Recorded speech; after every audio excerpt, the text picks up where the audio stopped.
बच्चों आज हम कुछ हट के पढ़ाना चाह रहे हैं, थोड़ा सा कुछ जो अच्छी बातें हैं आपके संस्कृत की बुक में, जिससे थोड़ी सी चीजों को व्यवहार में हम लोग जो चीजें सीखते हैं और जिन चीजें हमारे व्यवहार में होनी चाहिए, जिन चीजों को हम लोग को जानना चाहिए, उनसे संबंधित ये श्लोक यहाँ पर लिखे गए हैं। फिलहाल ये आपके संस्कृत ट्यूशन का 14वां पाठ है। सिलेबस अभी आपका 7-8 लेसन तक ही हुआ है, तो 14वां पाठ आज मुझे लगा कुछ हट के थोड़ा सा बच्चों से बातें हो जाए। देखिए पृष्ठ संख्या 33, विषय संस्कृत ट्यूशन, कक्षा 5। मैं आपका सर प्रभात मिश्रा, आपके विद्यालय का इंचार्ज। आज हम आपको सुभाषितानी पढ़ाएंगे, सुभाषितानी नामक पाठ, जो कि आपके पुस्तक का 14वां पाठ है। देखिए इसका ये जो श्लोक दिए हुए हैं, इनके अर्थ हमारे लिए बहुत महत्वपूर्ण है, बहुत मायने रखते हैं। हमारी किताबों में जो श्लोक दिए गए हैं, जितनी चीजें दी गई हैं, सब हमारे लिए बहुत बहुमूल्य है। हमारे दैनिक जीवन में इनका बहुत ही महत्व है। इन सब बातों को हमें अपने जीवन में उतारने की आवश्यकता है। कोविड-19 महामारी के कारण आप और हम सामने नहीं हो पा रहे हैं, लेकिन हम वीडियोस के माध्यम से आप तक ये अच्छी चीजें पहुंचाने का प्रयास कर रहे हैं।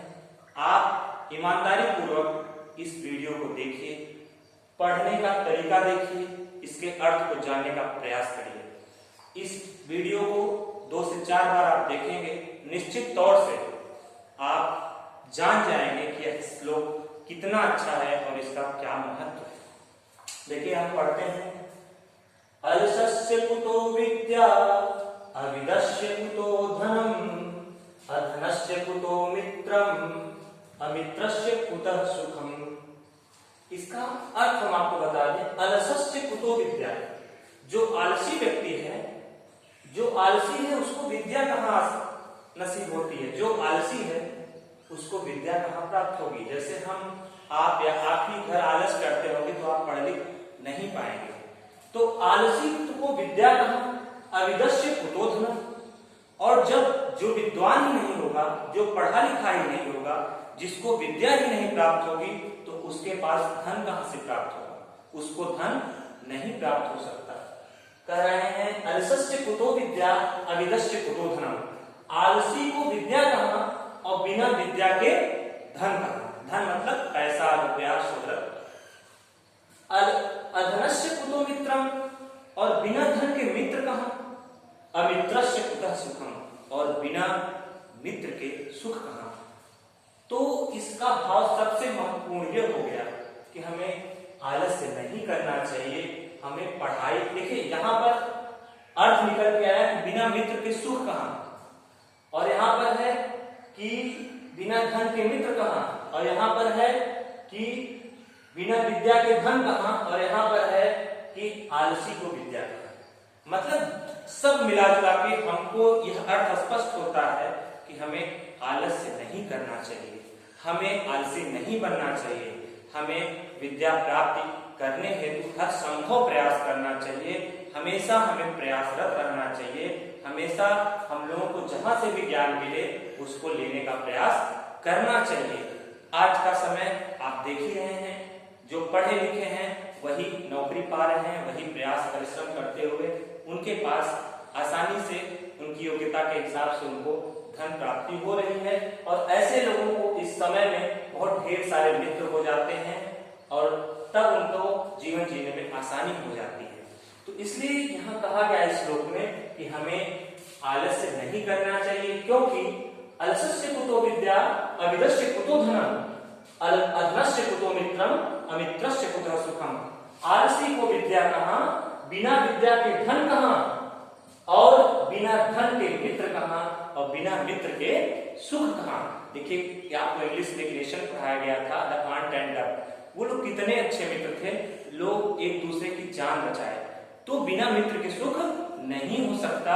इसके लिए हमें अपने विद्या रूपी धन को निरंतर बढ़ाते रहना चाहिए। हमेशा हमें अपने ज्ञान को बढ़ाने की आवश्यकता है। आगे देखिए कह रहे हैं, न चौरहारम न न च राज्यहारम न भ्रातृभाज्यम न च भारकारी। मतलब न चोर चुरा सकता है, न चोर चुरा सकता है, न च भारकारी, न शौर्यहारम न च राज्यहारम, न चोर चुरा सकता है, न तो राजा हरण कर सकता है मतलब हड़प सकता है, न भ्रातृभाज्यम न भाई बांट सकता है, न च भारकारी और न ही भार होता है। किसके बारे में बात हो रही है? वै कृते वर्धत एव नित्यम विद्याधनम सर्वधन प्रधानम। मतलब कह रहे हैं वै कृते, जितना आप इसको खर्च करेंगे, जितना आप बांटेंगे, उतना ही यह क्या करता है? बढ़ता रहता है। नित्य प्रतिदिन यह जितना ही आप दूसरों को बताएंगे उतना ही इसमें बढ़ोतरी होती है। इसीलिए कहा गया है विद्या रूपी धन सभी धनों में सबसे प्रधान होता है। सबसे प्रमुख धन अगर देखा जाए तो हमारे लिए हमारी विद्या है, हमारा ज्ञान है। इसलिए कहे हैं न चौर्यहारम न च राज्यहारम न भ्रातृभाज्यम न च भारकारी वै कृते वर्धत एव नित्यम विद्याधनम सर्वधन प्रधानम। न तो राजा न तो चोर चुरा सकता है, न राजा हरण कर सकता है, न भाई बांट सकता है और न ही भार होता है, न तो वजन होता है। जितना ही इसको आप बांटेंगे, जितना ही लोगों को पढ़ाएंगे लिखाएंगे, उतना ही प्रतिदिन यह बढ़ता जाता है। इसीलिए कहा गया है विद्या रूपी धन सभी धनों में सबसे प्रमुख सबसे प्रधान होता है। बच्चों, हमारे आपके पास जो पैसा होता है, अगर हम बाजार से कोई सामान ले लिए तो उतना पैसा हमारे पास कम हो जाता है। लेकिन अगर आपके पास जो ज्ञान है, आप छोटे भाई को अगर पढ़ाएंगे तो आपको हमेशा याद रहता है और उसमें और सुधार आता जाता है। यह नहीं कि आज छोटे भाई को हम सवाल बता दिए तो कल हम भूल जाएंगे, बल्कि वह सवाल मुझे और अच्छे से आने लगेगा। इसलिए आप लोग जो जानकारी हो छोटे को आसपास सबको बताना चाहिए, जिससे आपकी भी ज्ञान का जो भंडार है वो भी बढ़े और अगला भी जाने। इसलिए कहा गया है कि विद्या रूपी धन सभी धनों में प्रधान होता है। रुपया पैसा सब खत्म हो जाता है, सब किसी बीमारी में चला जाता है, लेकिन अगर आपके पास माइंड है, आपके पास विद्या रूपी धन है, तो आप समझ लीजिए अपने जीविका को चलाने में समर्थ हैं। आप आसानी से इस जीवन को आसानी से आप गुजार कर सकते हैं। आप अपने जीवन का निर्वाह आसानी से कर सकते हैं अगर आप पढ़े लिखे हैं, आपके पास विद्या रूपी धन है। बच्चों, इसका अर्थ आपको समझ में आ गया होगा। फिर से आप लोग वीडियो बार बार देखेंगे, आसानी से समझ में आ जाएगा। मात्र 2 मिनट में बता दे रहा हूँ। अलसस्य कुतो विद्या अविरस्य कुतो धनम अधनस्य कुतो मित्रम अमित्रस्य कुतो सुखम।